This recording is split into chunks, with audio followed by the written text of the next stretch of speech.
Alors, quels sont les indicateurs que j'utilise dans mon trading? Je vous retrouve dans 3 secondes.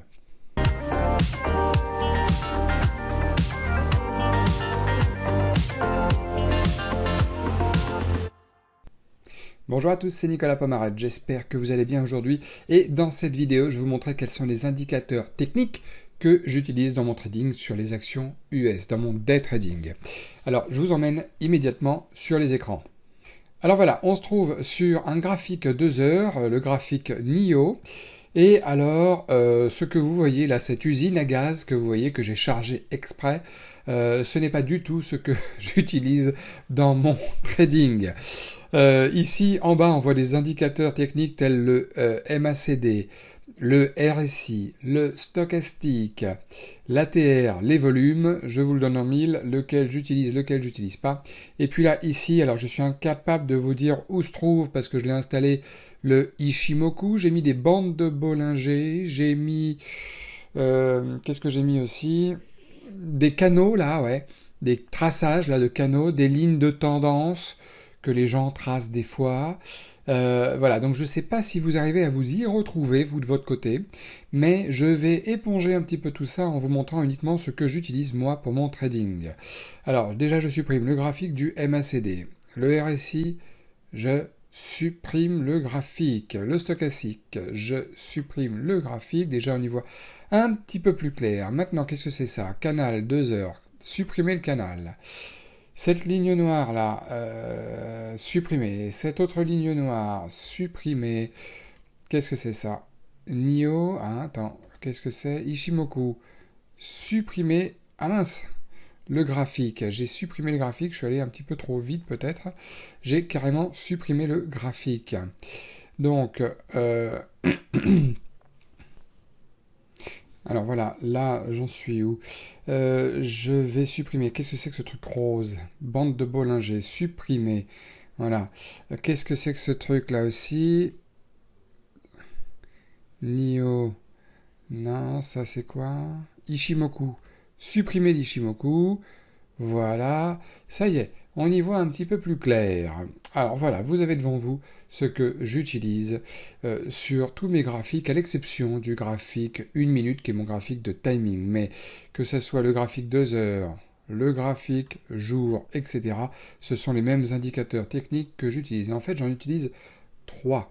J'utilise ici l'ATR que vous voyez là, c'est donc l'Average True Range, c'est le range moyen. Et il nous dit que pour le titre NIO, hein, qui est un fabricant automobile comme Tesla, bah, son range moyen actuellement, en ce moment, il est de 2,4 par jour en moyenne. C'est-à-dire qu'il bouge de 2,4 dollars de moyenne par jour, calculé sur 14 jours, on le voit ici, hein, 14 périodes. J'ai également le deuxième indicateur, ce sont l'indicateur des volumes. En ce moment, NIO, si on agrandit un petit peu, il fait 59 millions de volumes d'échange moyens par jour. Et enfin, j'ai les moyennes mobiles, en vert la 20 périodes, en rouge la 50 périodes. Voilà les indicateurs uniques que j'utilise pour mes graphiques, que ce soit l'hebdomadaire, le journalier que vous avez sous les yeux, le 2 heures, le 15 minutes, voilà. Et je vous dis, à l'exception du 1 minute, où le 1 minute, il est ici, voilà, où j'utilise que les volumes en bas. J'utilise pas l'ATR, mais attendez, je vais vous montrer avec un petit peu plus de recul. Voilà, j'utilise uniquement le VWAP. La ligne rouge qui est ici, c'est la ligne du VWAP. Voilà les indicateurs que j'utilise. Je vais me remettre sur le graphique jour pour vous montrer plus simplement ce que j'utilise et pourquoi. Voilà, on y est, donc graphique jour sur NIO, donc voilà, les 3 indicateurs. Vous avez vu comme on y voit beaucoup plus clair. Quand on avait tous les indicateurs, alors je ne dis pas que ce ne sont pas de bons indicateurs, je n'en sais rien, je ne les utilise pas.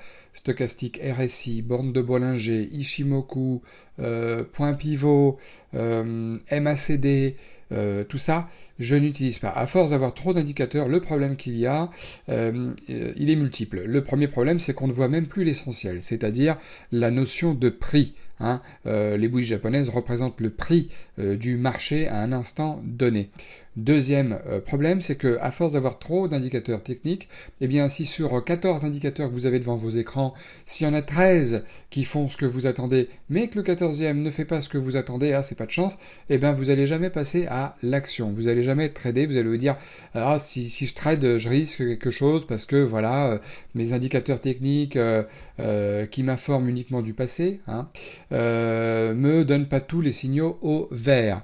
Et donc le danger principal de tout ça, c'est de s'éparpiller. Le danger principal de tout ça, c'est de ne pas passer à l'action et de ne rien faire et surtout de s'y perdre. Voilà. Bon, je vous ai fait une vidéo sur les indicateurs que j'utilise. Pourquoi j'utilise ces indicateurs-là?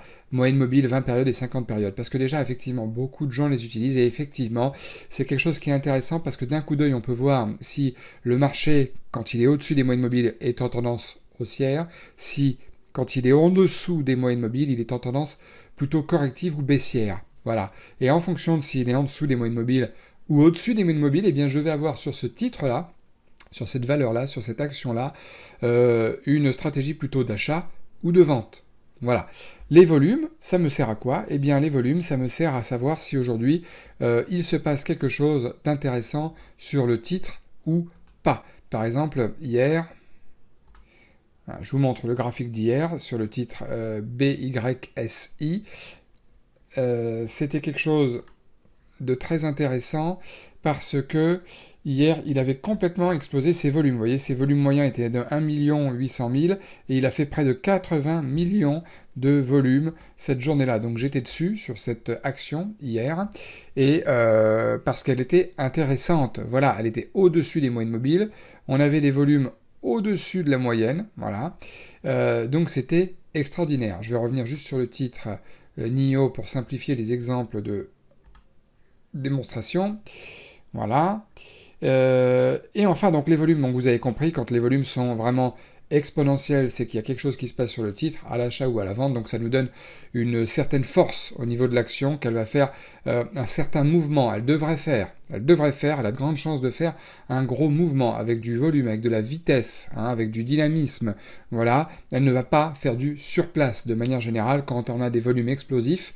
Quand je dis explosif, ça ne veut pas dire qu'elle a elle a des volumes habituels à 59 millions, c'est des volumes énormes. Mais je parle des volumes explosifs, c'est-à-dire bien au-dessus de sa moyenne habituelle. D'accord? C'est ça que je veux dire quand je dis explosif. Enfin, vous avez le dernier indicateur en bas que j'utilise, indicateur technique, qui est l'indicateur du range moyen journalier. C'est-à-dire que le range moyen journalier, là on voit qu'il est de 2,5$ sur le titre NIO.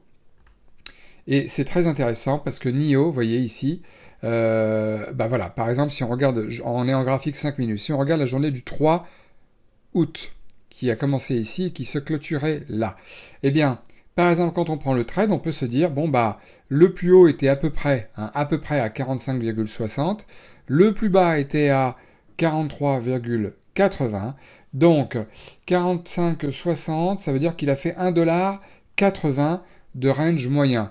Donc ça veut dire quoi? Ça veut dire que si on avait voulu le shorter ici, NIO, sachant que le range moyen du titre aurait été jusqu'aux 43$, eh bien on aurait eu une petite marge effectivement de potentiel possible pour que ça aille titiller le niveau des 43$. Voilà, ça nous donne cette indication-là sur le reste le reste à courir de l'action. D'accord? Si NIO avait un range moyen uniquement de 1,20$, et bien là, 45,6, tac tac, voilà, 1,20$, on serait là, au 44,40, et on se serait dit, attention, c'est risqué, ce n'est plus trop la peine de shorter NIO à ce niveau-là, parce que ça risque pas d'aller beaucoup plus bas. Voilà. Voilà à quoi sert le range moyen, que j'ai mis sur mon graphique jour, parce que ça ne sert à rien de l'avoir sur un autre graphique. Là, je l'ai mis sur le graphique jour, je l'ai mis tout à l'heure sur le graphique 2 heures, c'était vraiment pour vous montrer, mais normalement, le graphique jour, vous devriez avoir ces 3 indicateurs qui sont largement suffisants. Sur tous les autres graphiques, vous pouvez vous contenter des moyennes mobiles. Voilà. C'est ça qui est très important, c'est d'avoir ces indicateurs-là quand vous travaillez sur les actions US. Après, si vous êtes familiarisé avec les autres indicateurs techniques, moi personnellement, c'est une usine à gaz, je ne sais pas comment ils fonctionnent, je me suis un peu intéressé par le passé à d'autres indicateurs, mais que j'ai pas trouvé très utiles. Voilà.